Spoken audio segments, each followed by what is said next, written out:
Comment peindre les traits d'un visage pour lui donner une âme?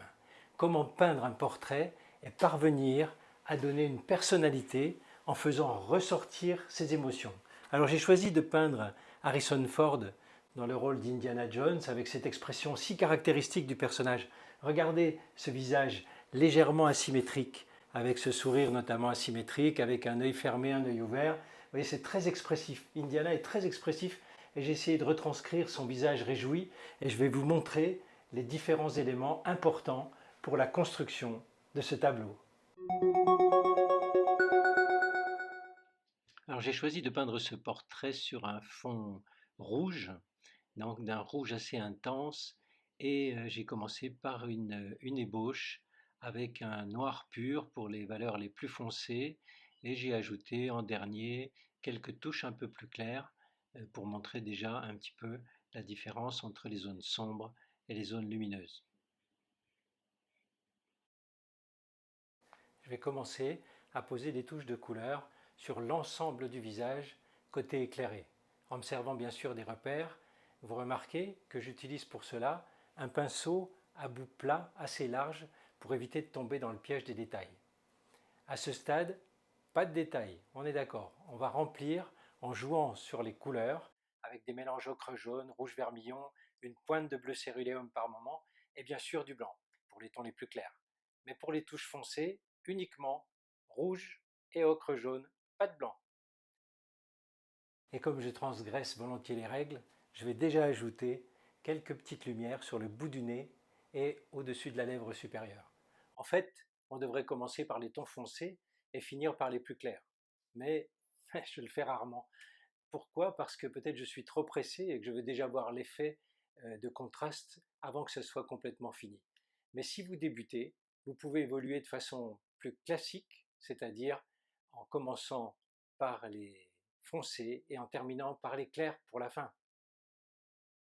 Je continue sur cette partie éclairée du visage avec des nuances qui virent dans le plus orangé en ajoutant un peu plus d'ocre ou dans le rouge, vous voyez, notamment sur les parties très foncées des plis du front avec un rouge intense et ainsi que sur la paupière supérieure de l'œil qui est dans la partie foncée. Donc beaucoup de mélange de couleurs, mais toujours avec comme base de l'ocre jaune, du rouge vermillon ici et éventuellement un petit peu une pointe de bleu céruléum pour casser un petit peu le côté rosé du mélange. Un peu plus de rouge sur la pommette aussi et sur l'arête du nez. Je passe maintenant à la partie du visage qui est dans l'ombre. Là, les mélanges sont les mêmes, mais j'ai rajouté un peu d'ombre brûlée ou de sienne brûlée pour obtenir des valeurs plus sombres. Attention, même les couleurs les plus claires sur cette joue à l'ombre resteront plus foncées de ce côté que de l'autre côté qui est en lumière, bien sûr. Faites très attention à ça, c'est une règle essentielle. Par endroits, notamment sur le front, cette couleur est un rouge très sombre et je prends soin de ne pas remplir complètement cette zone, mais de laisser les zones noires initiales du sourcil et des plis du front.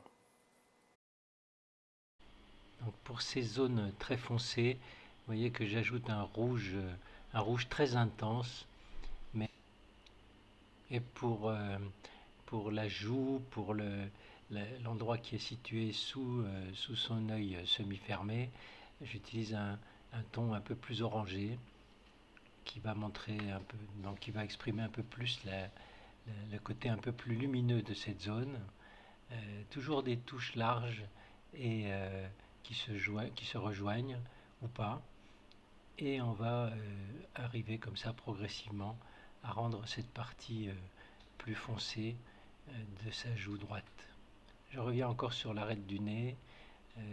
En fait, je papillonne souvent de la zone claire à la zone foncée afin d'ajuster en permanence l'équilibre des valeurs. Et je reviens sur la partie basse de la joue, de sa joue droite, qui est la partie la plus éclairée de cette zone. Ici, je vais foncer un petit peu l'aile du nez qui est dans l'ombre en rajoutant des touches avec un mélange d'ombre naturelle et de rouge En fait, il faut s'adapter en permanence pour ajuster les valeurs. Et en général, en partant d'une bonne base, on ne rajoute pas trop de ton foncé, puisqu'on l'a déjà établi au départ. Mais là, en l'occurrence, c'était pas parfait. Vous voyez, maintenant, je vais à nouveau l'éclaircir un peu. En fait, c'est un ajustement permanent dans tout le long de la réalisation de ce petit portrait. Lorsque l'on peint un visage, on est en permanence à orienter son regard vers le modèle, puis vers sa peinture, puis vers sa palette, et ainsi de suite. Et on ajuste en permanence donc l'observation attentive de toutes ces zones colorées, de toutes ces zones plus ou moins éclairées est importante. Et heureusement, nous sommes à l'acrylique, donc une petite erreur sur une touche trop foncée ou trop claire, on peut la reprendre immédiatement et la couvrir avec la valeur qu'il faut. La zone à l'ombre, la plus à l'ombre sous le chapeau, je vais la peindre de façon très irrégulière et morcelée sur les zones qui captent un tout petit peu la lumière avec un mélange très sombre. Mais surtout à cet endroit-là, il est important de ne pas tout remplir parce que justement on va bénéficier de la couche noire sous-jacente qui va nous donner cette impression d'obscurité et donc ne pas rentrer dans des détails trop colorés à cet endroit. Pour peindre la barbe sur sa joue droite, qui est légèrement plus éclairée, j'ai utilisé un mélange ocre verdâtre et toujours un pinceau assez large avec des touches très irrégulières.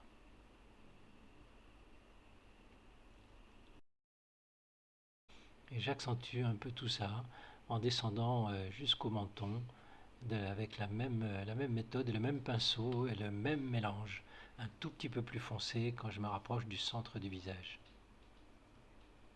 Je vais maintenant commencer à poser quelques touches de lumière, notamment sur sa joue droite. Et je vais continuer avec son sourire et ses yeux. Alors attention au sourire, ici les dents sont peintes dans un mélange ocre-gris clair, jamais de blanc pur, bien sûr, parce que sinon ça rendrait ce sourire très artificiel et très figé. Alors c'est vrai que le rendu de la caméra donne l'impression que j'ai utilisé un blanc pur, mais pas du tout. Et en plus, cette couleur va foncer bien sûr en séchant. Il en est de même pour les yeux, pas de blanc pur, mais un blanc bleuté gris pour l'œil gauche et beaucoup plus foncé sur l'œil droit qui est semi-fermé.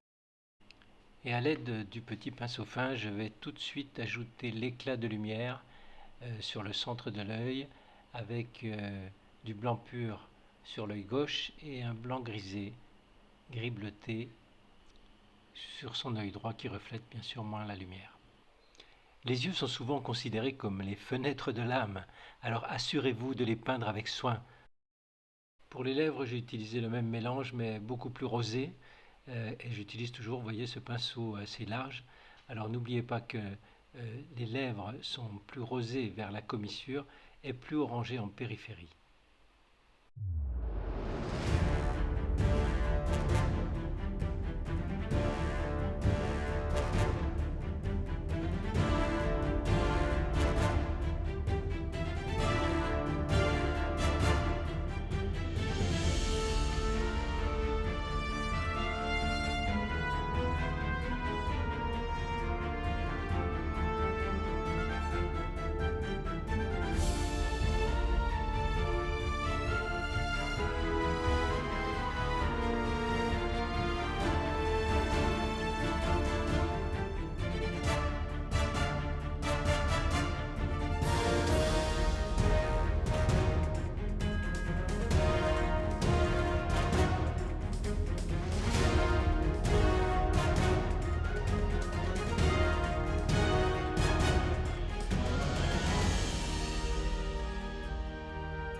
Maintenant le menton et surtout la barbe de 3 jours qui est peinte avec des petites touches fractionnées en utilisant, vous le voyez, le côté du pinceau plat pour ne pas tomber dans trop de détails. Pas de pinceau pointu pour l'instant. On va rester dans le style du personnage. Indiana Jones est un aventurier charismatique, il incarne l'esprit d'aventure et ses expressions sont très intenses et très marquées. Et j'ai choisi de le peindre de cette façon, un peu rude, comme lui. Ça y est, je change de pinceau pour un plus petit à pointe fine pour souligner quelques éléments précis comme les narines et les ombres au-dessus de la lèvre supérieure. Mais aussi sur quelques poils de barbe, mais sans trop insister et en restant suffisamment peu précis. Pas trop de précision.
Le visage est maintenant terminé et je vais peindre le cou et les épaules ainsi que le col de son vêtement.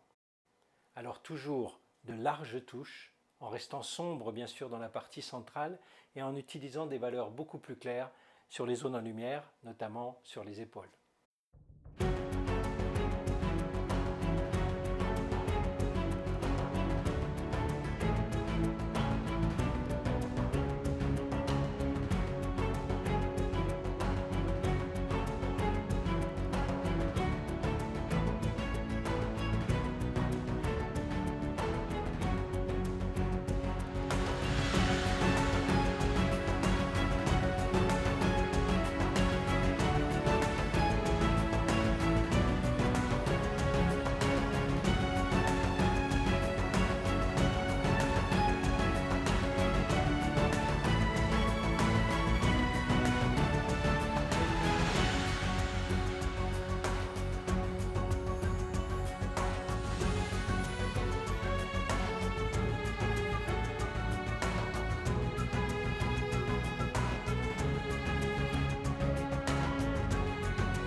est terminé, je reviens maintenant sur le fond que je trouve un peu trop uniforme.